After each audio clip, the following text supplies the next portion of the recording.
Hai guys, selamat datang kembali di channel Oyen GG. Di video kali ini, kita akan melanjutkan cerita Donghua, Battle Through the Heaven. Ayo langsung aja ke alurnya. Ini murni kebetulan. Xiaoyan tertawa, tetapi semakin santai jawabannya, semakin mengganggu kelinci Pingyun merasa curiga. Peran rumah lelang naik perlahan dan ditutupi oleh kain merah. Jari-jari ramping permaisuri mendarat di kain merah dengan ringan. Tetapi dia tidak segera mengangkatnya, tetapi terus berbicara untuk membangkitkan selera semua orang. Rumor pertama adalah bahwa itu berasal dari keluarga kuno senjata tersembunyi. Itu disebut sensi. Total ada 3 utas. Setiap utas dapat memanjang ratusan kaki. Tajam dan tangguh, dan dapat disembunyikan tak terlihat. Bahkan jika itu abadi, sulit untuk dideteksi. 3 utas dijual bersama. Harga awal 100 juta pilki asal ilahi. Suara permaisuri keluar perlahan, dan ketika kata-kata lembut jatuh, jari putih indah dengan lembut mengangkat kain merah. Dan di piring merah dengan ukiran naga yang indah, ada 3 garis emas yang terhampar dengan mengesankan. Xiaoyan berkedut lagi saat melihat ini. Tirai cahaya memperbesarnya, dan dia bisa melihatnya dengan jelas melalui tirai cahaya. Setelah mengamati sebentar, Xiaoyan memastikannya. Bukankah ini pembunuhan benang emas yang diberikan Liu padanya? Menambahkan yang sebelumnya, dan 2 lagi ketika dia pergi, Xiaoyan memiliki 5 yang utuh di tangannya. Tidak ada yang merupakan senjata rahasia dari kakak ke-6. 200 juta! 300 juta. Mungkin karena banyaknya orang, sepertinya banyak orang yang tertarik dengan utas ini. Tentu saja, mungkin juga permaisuri memasukkannya ke dalam telapak angsa saat ini, yang membuat banyak orang semakin bersemangat berdiri. Hanya dalam waktu singkat, itu meroket menjadi 1 miliar, dan harga ini masih mahal. Saya khawatir Liu tidak menyangka bahwa setelah pembunuh benang emas mengubah namanya di alam Xuanyin, ia akan dapat melakukannya, mendapatkan harga yang begitu tinggi. Meskipun relatif merepotkan untuk membuatnya, 1 miliar pilki sumber ilahi, meskipun bahannya langka, cukup untuk membeli banyak bahan. Jika kakak ke-6 ada di sini, dia mungkin bisa menghasilkan banyak uang dengan kerajinan ini. Xiaoyan tidak bisa menahan desahan. Kelinci Pingyun mendengarkan Xiaoyan bergumam pada dirinya sendiri dan memberinya tatapan aneh. Hal-hal seperti itu mungkin merupakan harta karun bagi orang-orang di alam Xuanyin. Tetapi bagi Xiaoyan, selama dia menggunakan trik pahit, bukanlah hal yang aneh untuk memiliki banyak yang dia inginkan. Jika Liu tahu bahwa Xiaoyan memiliki pemikiran seperti itu, dia mungkin tidak akan pernah memperhatikan Xiaoyan lagi. Pada akhirnya, 3 harta sensi dilelang dengan harga 2,5 miliar, yang merupakan harga yang luar biasa. Setelah permaisuri menjatuhkan palu emas, dia mengangkat kepalanya dan senyum di wajahnya sangat memukau. Tampaknya waktu yang berhenti di bawah kecantikannya setelah beberapa saat hening. Seluruh situs lelang mendidih lagi. Dan bukan hanya laki-laki, perempuan juga berteriak keras. Bahkan perempuan suka melihat keindahan, apalagi keindahan tiada tara. Sorak-sorai seolah dilelang dan ada tidak masalah. Xiaoyan menopang dahinya, hanya berharap mata permaisuri tidak akan tertuju padanya lagi. Namun kenyataannya semakin dia takut akan sesuatu, semakin dia menginginkan sesuatu datang. Mata permaisuri tertuju pada ruang kristal Xiaoyan lagi, sehingga Xiaoyan bahkan ingin keluar dan langsung pergi. Jika ini terus berlanjut, dia mungkin akan tenggelam oleh air liur orang-orang ini. Kecantikannya sangat menyusahkan, itu benar. Xiaoyan menutupi wajahnya dan hanya bisa tersenyum kecut. Permaisuri menatap Xiaoyan yang malu dan senyumnya menjadi lebih cerah. Pernahkah permaisuri melakukan ini sebelumnya? Xiaoyan bertanya pada kelinci Pingyun dengan rasa ingin tahu, dan yang terakhir mengangguk. Permaisuri, kita telah melakukan segalanya. Dia dapat mengatur keluarga dengan lembut, tetapi juga mendapatkan uang untuk menghidupi keluarga. Dia tahu segalanya dan maha kuasa. Hanya dengan mengalami segala macam hal di dunia, dia dapat menjadi permaisuri. Kelinci Pingyun mengangkat kepalanya dan berkata dengan bangga. Pertanyaannya adalah tentang permaisuri. Mengapa kamu begitu bangga? Xiaoyan bertanya dengan rasa ingin tahu saat dia melihat penampilan Kelinci Pingyun yang gigih. Tidak bisakah kita bangga pada permaisuri? Kelinci Pingyun mendengus dengan arogan dan cemberut lebih tinggi.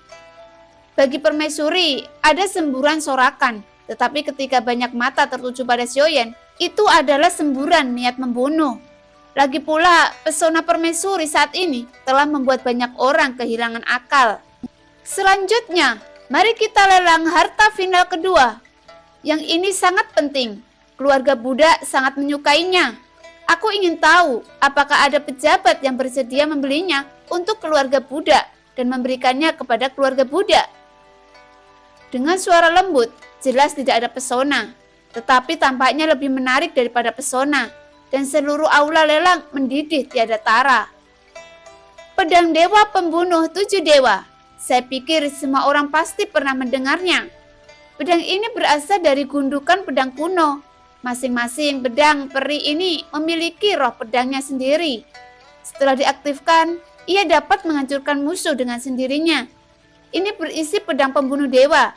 Jika Anda bisa memahaminya, semua orang harus tahu bahwa nilai niat pedang lebih tinggi dari 7 pedang ini.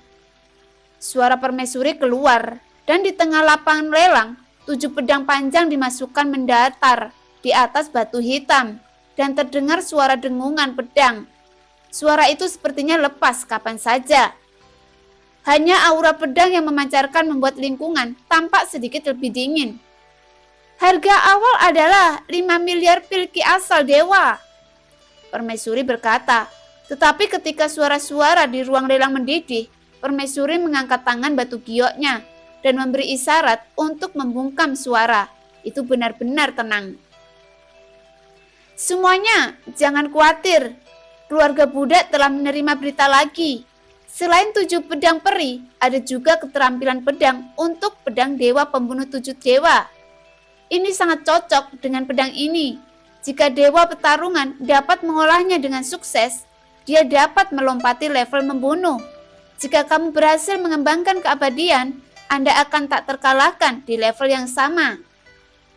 Sambil berbicara, keterampilan kuno muncul di tangan permaisuri, memancarkan niat pedang yang kuat, dan lelang Vientiane tidak pernah mengiklankan secara salah.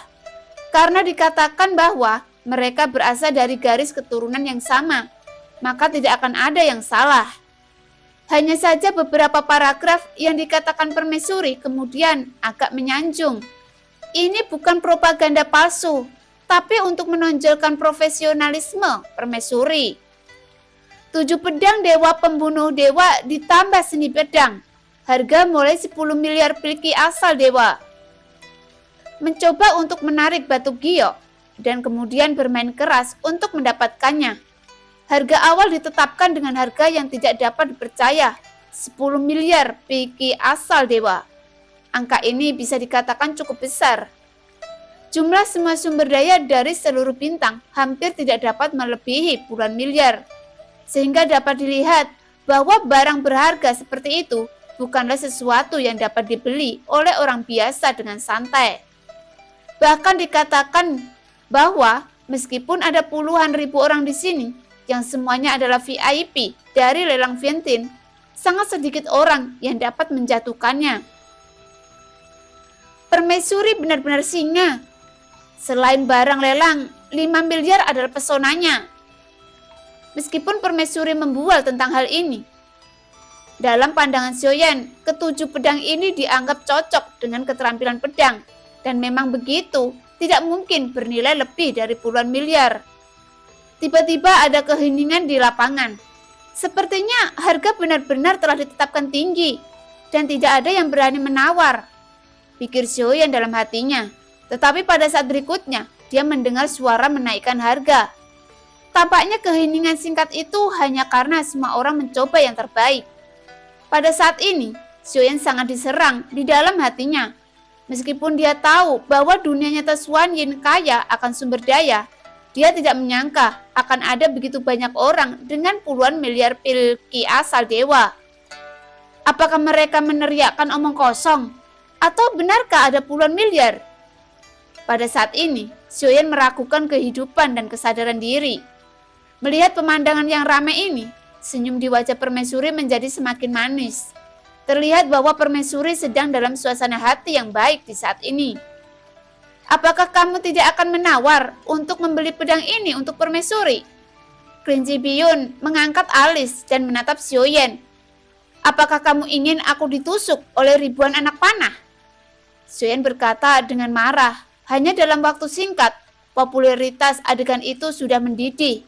Itu setara dengan membuat musuh puluhan ribu orang di seluruh rumah pelelangan. Terlebih lagi, retorika permaisuri hanya untuk ini. Bagaimana dia bisa benar-benar menghargai 7 pedang? Saya khawatir mereka hanyalah sampah di mata permaisuri. Dari waktu ke waktu, mata permaisuri diarahkan ke Xiaoyan, dan mata Yonghe di samping menjadi semakin aneh. 7 pedang ini memang harta karun, tapi nilainya tidak puluhan miliar. Di depan pesona absolut, bahkan jika itu tidak berharga, mereka masih bisa sangat berharga. Xiaoyan tersenyum kecut menonton adegan ini. Namun dalam hal profesionalisme, permaisuri wanita sama sekali tidak kalah dari Shenni dan Yafei, bahkan lebih baik dalam penampilan dan temperamen. Justru karena hal inilah, bahkan hal yang tidak mencolok pun bisa menjadi tak ternilai harganya setelah retorika permaisuri keluar. Saat ini, sekelompok orang tiba-tiba berdiri dan berteriak keras. Pedang membunuh 7 dewa adalah sesuatu yang ditinggalkan oleh leluhur saya dari makam pedang dewa gila. Saya harap Anda berbelas kasih dan memberikan pedang ini kepada keluarga saya. Sejak saat itu, makam pedang dewa gila akan berterima kasih banyak. Suara itu keluar. Seluruh rumah lelang terdiam sesaat, tetapi segera mendidih lagi. Sepertinya mereka tidak peduli. Sedangkan untuk makam pedang dewa gila tidak ada banyak tekanan. Semuanya, jika ada tuan yang bisa membantuku mengambil pedang ini dari makam pedang dewa gila, kami akan menawarkan harta lain sebagai gantinya. Dan ada juga peta tersembunyi rahasia. Aku bersedia membayar semua untuk mendapatkan pedang ini. Melihat pelelangan masih berlangsung dan tidak ada yang memperhatikan mereka, makam pedang dewa gila membuat suara keras lagi. Gambar tersembunyi rahasia? Tanya Xiaoyan, mengangkat alisnya sedikit. Baginya, senjata dan sejenisnya tidak menarik baginya. Lagi pula, senjata dia memiliki 8 penguasa Blood Swan dan juga memiliki baju besi dewa palsu. Secara alami, tidak ada barang lelang yang bisa dimasuki Xiaoyan. Xiaoyan telah menunggu berita tentang beberapa relik atau harta rahasia. Saya ingin ini kekuatan dewa meningkat pesat dan akan lebih baik jika ada rahasia abadi yang kuat. Makam pedang dewa gila tampaknya menjadi keharusan bagi pedang. Dan peta tersembunyi rahasia yang dapat dikeluarkan pasti bagus. Tetapi pendekatan ini tidak terlalu bijaksana. Mungkin tidak banyak pilki sumber ilahi di tangan. Jadi satu-satunya cara untuk keluar adalah kebijakan buruk ini. Pada saat ini, semua sosok di ruang lelang muncul, mengelilingi sosok makam pedang dewa gila, seolah ingin mengusir mereka. Adapun sebagian besar orang menonton adegan ini dengan acuh tak acuh. Bagi mereka tidak peduli tentang hal-hal seperti itu. Dan mereka tidak yakin berapa harga orang ini. Pergi dan undang mereka. Pada saat ini, Xiaoyan tiba-tiba menoleh untuk melihat beberapa petugas layanan dari rumah lelang dan berkata, "Tuanku, saya benar-benar minta maaf. Mereka mengganggu ketertiban dan tidak diizinkan memasuki rumah lelang lagi." Xiaoyan mengerutkan kening. Karena itu masalahnya, mari kita ambil pedang ini. Jika apa yang mereka miliki tidak sebanding dengan harganya, biarkan saja. Meskipun itu bukan harta yang luar biasa, itu harus bagus dengan keterampilan pedang. Xiaoyan bergumam, yang paling penting adalah dia tidak mau melepaskan pesan rahasia ini. Xiaoyan mengambil gambar kristal di atas meja dan permaisuri perlahan melihat ke arah ruang kristal tempat Xiaoyan berada. Saat ini, pedang pembunuh 7 dewa telah mencapai harga tinggi 13, miliar pilki asal dewa, dan masih ada penawaran satu demi satu. 13,5 miliar, terlalu banyak. Aku akan memberikan 5 miliar. Suara Xiaoyan keluar dengan mengesankan. Tetapi semua orang di ruang kristal adalah orang yang hebat. Jadi orang lain juga akan memberi mereka rasa hormat. Tapi ini adalah pertama kalinya harga dibalik. Segera, seluruh aula lelang menjadi gempar. Benar bahwa operasi semacam ini belum pernah terlihat sebelumnya. Seseorang di ruang itu segera melangkah maju untuk menghentikan Xiaoyan. 13,6 miliar. Suara kenaikan harga lainnya datang dari ruang lelang lagi. Ketika Xiaoyan menawar, kebanyakan orang mungkin merasa ada yang salah dengan penunjukan Xiaoyan. Sepertinya 5 miliar terlalu banyak. 2 miliar. Xiaoyan berbicara lagi, dan begitu kata-kata itu jatuh, seseorang bergegas masuk dari luar ruangan dan datang ke sisi Xiaoyan. Tuanku, saya harap Anda mengikuti aturan rumah lelang. Jika tidak, kami akan ikuti aturan. Dan silakan tinggalkan situs lelang. Beberapa orang mengepung Xiaoyan. Xiaoyan tidak panik saat ini, karena saat berikutnya suara lembut permaisuri datang. Kesepakatan. Apa? Kejutan tertulis di wajah semua orang di seluruh rumah lelang, termasuk semacam penjaga rumah lelang yang mengelilingi Xiaoyan. Mereka semua tertegun dan melihat ke tengah rumah lelang. 1,6 miliar pikil asal dewa gagal terjual, tetapi 2 miliar pilki asal dewa terjual. Tidak jarang menawar terbalik, tetapi hal yang paling luar biasa adalah lelang berhasil. Seluruh rumah lelang diluncurkan. Kegemparan yang belum pernah terjadi sebelumnya. Permaisuri menatap Xiaoyan dan sedikit tersenyum. Permaisuri membuat gerakan diam dan seluruh situs lelang terdiam lagi. Saya melihat sosok permaisuri perlahan melayang ke udara dan seluruh rumah lelang mulai berputar.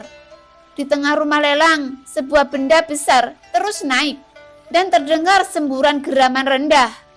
Pada saat ini, sepertinya semua orang di rumah lelang panik.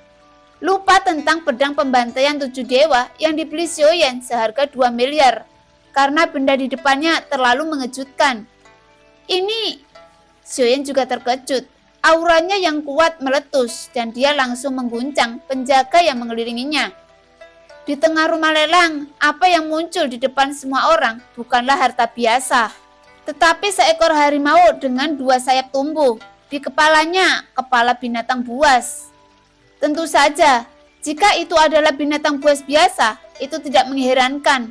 Yang mengejutkan semua orang, termasuk Xiaoyan, adalah setengah dari tubuh monster harimau bersayap 2 ini terbuat dari logam, termasuk kepala harimau.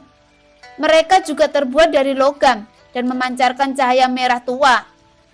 Mungkin kalian belum pernah melihat binatang ini sebelumnya. Binatang ini disebut harimau ekstrim dewa palsu. Dan itu berasal dari dunia Taisu yang lebih kuat. Jika digunakan sebagai tunggangan, itu berasal dari dunia Taisu yang lebih tinggi dan kelas atas. Jika digunakan sebagai pendukung pertempuran, itu juga sangat ganas.